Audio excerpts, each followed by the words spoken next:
எழுத்தாய் நிலைத்தாய் சொல்லாய் உள்ளாய் பொருளாய் விளைந்தாய். இல்லை என்பது பௌதிக பொய், உள்ளீர் என்பதை உணர்வுகள் சொல்லும். வணக்கம். மே 7, 2021 ஆண்டு சிங்கம் சிம்மாசனம் ஏற தொடங்கியது. கொரோனா நம் நாட்டை ஆண்டு கொண்டிருந்த இல்லை அழித்துக் கொண்டிருந்த காலத்தில் நான் வந்துட்டேன்னு சொல்லு என வகையுள் வந்தார். அன்று உதித்த சூரியன் என்றைக்குமே உதித்துக் கொண்டேதான் இருக்கும் என்பதை உணர்த்துவதற்காக முத்துவேல் கருணாநிதி ஸ்டாலின் எனும் நான் இன்று களமிறங்க தொடங்கினார். தான் ஆட்சியில் அமர்ந்த நாளன்றைக்கே 5 மிக முக்கிய கோட்பாட்டுகளில் கையொப்பமிட்டார். கடந்த 4 ஆண்டுகளாக நம்முடைய அரசு கொண்டு வந்த சாதனைகளை என் பேச்சுரையில் காணலாமா? வாருங்கள். பெண் பெண் என்பவள் யார்? உன்னை பெற்றெடுத்தவள், உன்னை வளர்த்தெடுத்தவள், மணர்கையில் மங்கையாகவும் பிள்ளைக்கு தாயாகவும் இருப்பவள். அவளை மதிப்பதற்காக பேருந்து வசதி, இலவச பேருந்து வசதியை கொண்டு வந்தார்.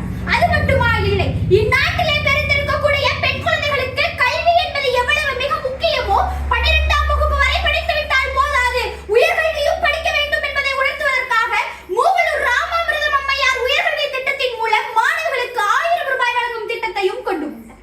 இது மட்டுமா இல்லை, பெண்கள் கல்லூரிக்கு செல்ல வேண்டும் என்றால் அவர்களுக்கு இடஒதுக்கீடு வேண்டும் என்பதற்காக 33 விழுக்காடு இடஒதுக்கீட்டையும் கொண்டு வந்தார். மக்கள் நலன் கருதி மக்களை தேடி நடமாடும் மருத்துவர்களையும் கொண்டு வந்தார். மக்களை தேடி மருத்துவம், நடமாடும் மருத்துவம் மட்டும் போதுமா? கிடைக்காதல்லவா? மருந்துகளும் குறைவான விலையில் வேண்டும் என்பதற்காக மருந்துகளின் விலையை குறித்து தன்னுடைய மருந்தகங்களில் குறைவான விலையில் மருந்துகளையும் கொண்டு வந்தார். மாணவர்களுக்கு எவ்வாறு கல்வி முக்கியமோ அதே போல அவர்கள் உடல் நலமும் முக்கியம் என்பதற்காக காலை உணவு திட்டத்தை கொண்டு வந்தார். அக்காலை உணவு திட்டத்தில் சத்தான உணவுகளை கொண்டு வந்ததுதான் இங்கு பெறுகிறது.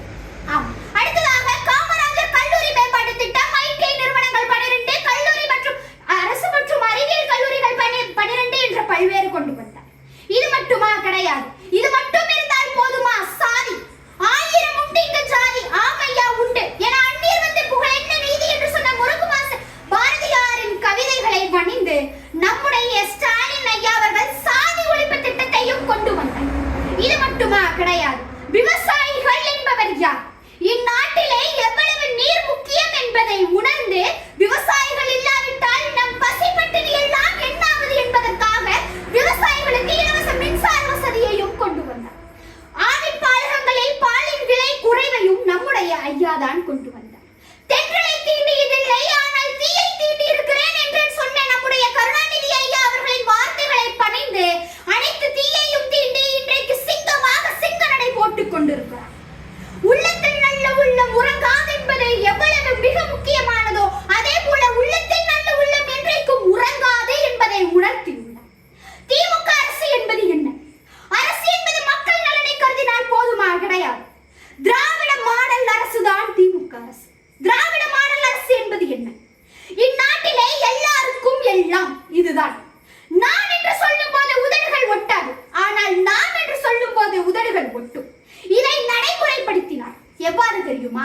எல்லோருக்கும் எல்லாம் உதடுகள் ஒட்டுகின்றன அல்லவா? ஆம், எல்லோருக்கும் எல்லாம் கொண்டு வருவதுதான் திராவிட மாடல் அரசின் கொள்கையா? நம்முடைய திராவிட மாடல் அரசு எதையும் உடைக்காது, ஆனால் அனைத்தையும் உருவாக்கும் என்றார். அப்படி உருவாக்கும் வகையில் இன்றைக்கு நான் முதல்வன் திட்டத்தையும் கொண்டு வந்துள்ளார். நான் முதல்வன் திட்டம் என்பது என்ன? இன்றைக்கு தமிழக அரசுக்கு வேண்டுமானால் நான் முதல்வனாக இருக்கலாம், ஆனால் நாளைய சமூகத்திற்கு முதல்வனாக நீதான் இருக்க வேண்டும் என்பதற்காக நான் முதல்வன் திட்டத்தை கொண்டு வந்தார். அது மட்டுமா? அதே போல மாணவர்களுக்காக பல்வேறு திட்டங்களையும் கொண்டு வந்துள்ளார். 210 சாதனைகள் வெறும் 21 மாதங்களில் கொண்டு வந்ததுதான் நம்முடைய திராவிட மாடல் அரசு.